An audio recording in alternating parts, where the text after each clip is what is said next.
Балаңыз басқаларға әлімжеттік көрсетсе, не істеу керек? Менің балам мықты деп мақтануға болмайды. Баланы аулаға ойнауға, балабақшаға, мектепке, тағы басқа ортаға жібергенде ол үшін уайымдайсыз. Оған ешкім тиіспесе екен дейміз.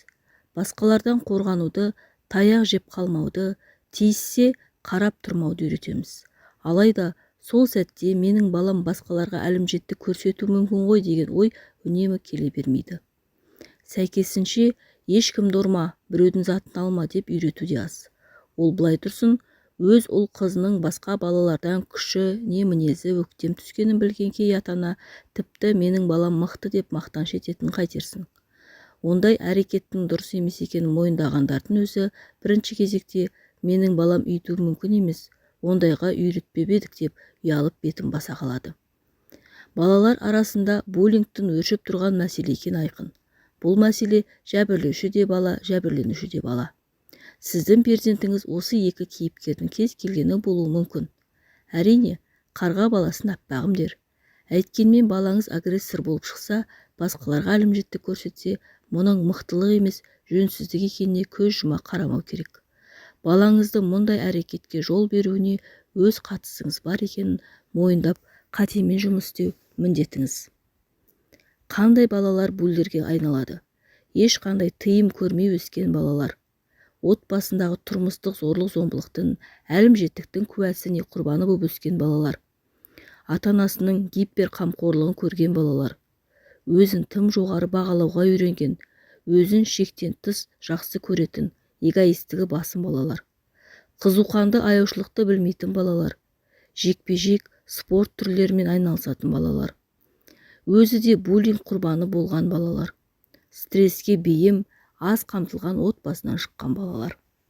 Балаңыз басқаларға әлімжеттік көрсететін әрекеттерден аулақ болсын десеңіз, оны бірінші кезекте осындай себептерден сақтаңыз. Баланы бетімен жібермей, шекара, ереже, тәртіп ұғымдарын берік ұстануға үйретіңіз. Басқалардың сезіміне мән беруге, пікірімен санасуға дағдыландырыңыз. Еңбекке, басқаларға жәрдемдесуге дайын болуға баулыңыз. Кез келген конфликт жағдайында өзінің жағын ғана емес, қарсы жақтың да жағдайына түсінікпен қарауды, шешім екі жаққа да жайлы болуы керегін түсіндіріңіз. Көшедегі конфликті айтып келсе, өзің шешіп ал, өзіңді өзің қорға деп басыңызда ала қашпаңыз. Асықпай тыңдап, бәрін саралап, балаңыздың байқамай, ескермей тұрған тұстары болса, оны көрсетіңіз. Оған да, қарсыласына да зиян келмейтіндей шешімді бірге іздеңіздер, немесе бірнеше нұсқасын ұсыныңыз. Егер бұл әрекеттерді жасауға кеш қалып, балаңыз агрессорға, буллерге айналып үлгерген болса ше, кінә сіздің балаңыздан болса, әрекет үшін жауапкершілікті де өз арқалау керек. Жөнсіз іс-әрекет жазасыз қалмауы тиіс. Бала үшін ең бірінші жауапкершілік өзінің дұрыс еместігін мойындау, кешірім сұрау. Кешірімді міндеттеп зорлап сұратпаңыз. Алдымен өзінің кінәсін толығымен түсінетіндей әңгімелесіңіз. Өз ішіне шынымен өкініп, шынайы кешірім сұрасын. Одан кейінгі қадамы келтірілген зиянның орнын толтыру. Мәселен, ренжітіп, жылатып қойса, сыйлық беріп, бірге ойнап, тағы басқа әрекеттермен қайта көңілін көтеру. Ұрып, зақым келтірсе, ата-анасының көмегімен медициналық көмек ақысын төлеу, дәрі-дәрмек әперу. Затын бүлдіріп қойса, жөндеуіне жанасын әперу. Одан бөлек, өз араларыңызда жаза тағайындаңыз. Мәселен, белгілі бір уақытқа тәттіден шектеу, достармен ойнауға тыйым салу, гаджеттерден қол үзу, тағы сол сияқты. Егер бұл баланың бірінші агрессорлық әрекеті болса, қайталамаймын деген уәдесі жеткілікті. Екінші рет қайталанып тұрса, жеңілдеу жаза қарастыруға болады. Бірнеше рет қайталанса, жазасы да есте сақталатындай ауырлау болған абзал. Тек ұрып-соғу, ұрсу амалдарына жүгінбеңіз.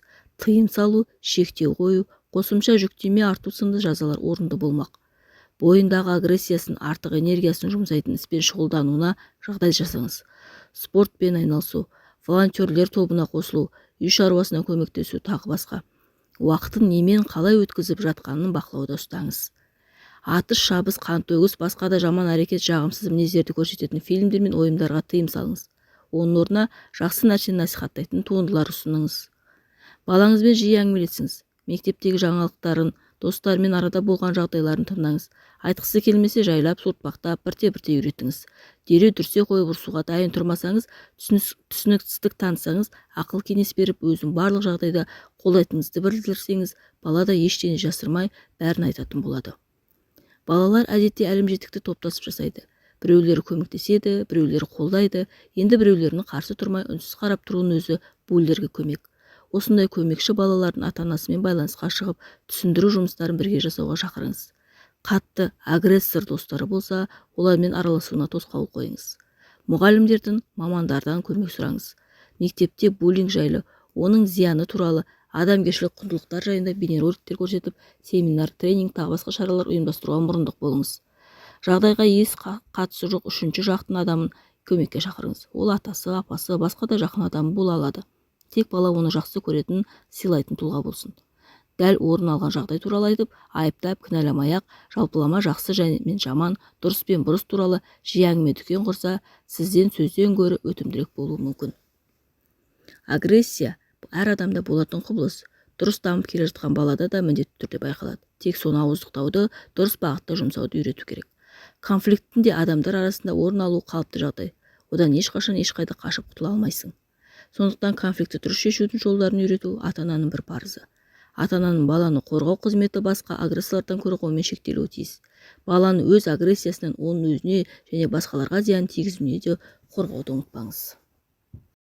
Ақпарат құнды болса, керекті мәліметтерді алсаңыздар, қоңыраушаны басып, ақылдың кені каналына тіркеліп, бөлісіп қойсаңыздар керемет болар еді.